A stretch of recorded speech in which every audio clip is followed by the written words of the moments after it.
back to Daily Dose. I'm Robert. That's Susan. We're talking day one PD Superheroes, a program you can find out more about at our website, www.yesandexercise.com.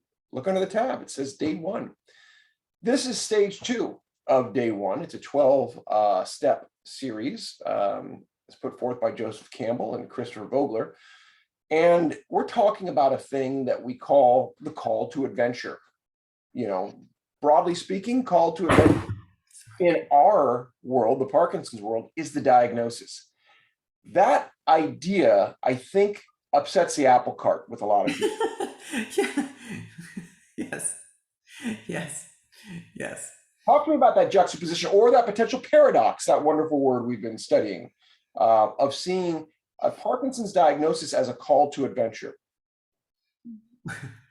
Well, first of all, those things happen to other people.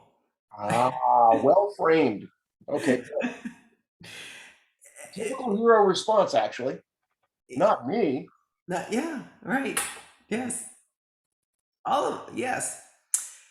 So adventure just seems like other worldly, like beyond my purview. It's nothing I considered for myself. So it's quite odd.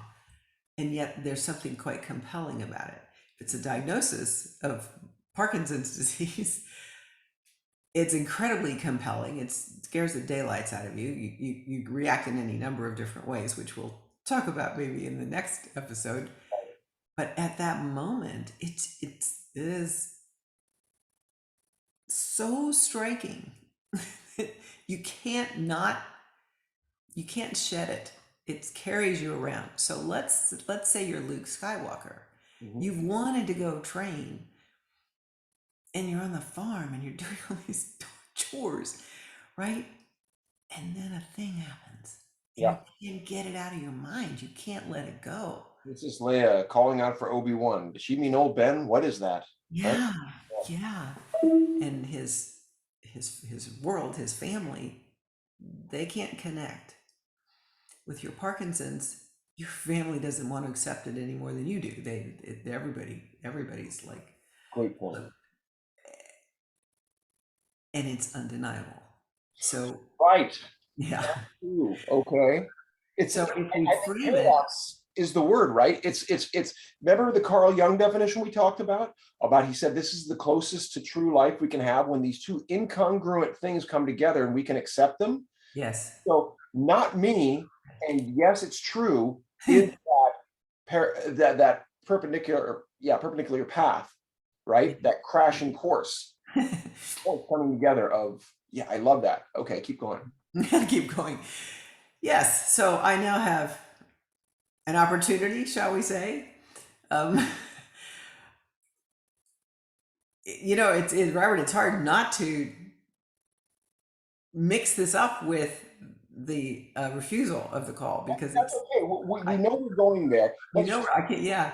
Greater depth, and just to say that to me, in designing this program, this was the stage that I started with, because I had done hundreds of interviews at this point with people with Parkinson's, and really it was tell me the story of the day you were diagnosed. And over again, I started to see the themes and patterns, and I go, this sounds like a call to adventure followed by a refusal of the call, right? That is also very common. We'll talk about that next.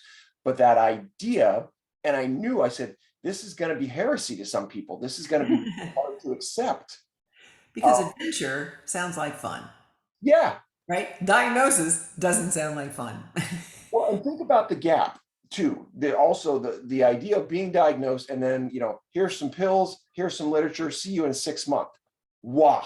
That moment right there, if you're going out the door without, the proper mindset, and I think a call to adventure would be the proper mindset. I'm not saying it just like flick a switch. However, even having the thought of it being that could change things entirely for your engagement. The proper mindset I got where I am with respect to this surgery by doing what you just said. Asking lots of questions, learning, gathering information, establishing a proper mindset. And if we we can think of my surgery as an adventure also. Yes, it's another hero's journey. And within that comes a refusal of the call, which we'll talk about next time.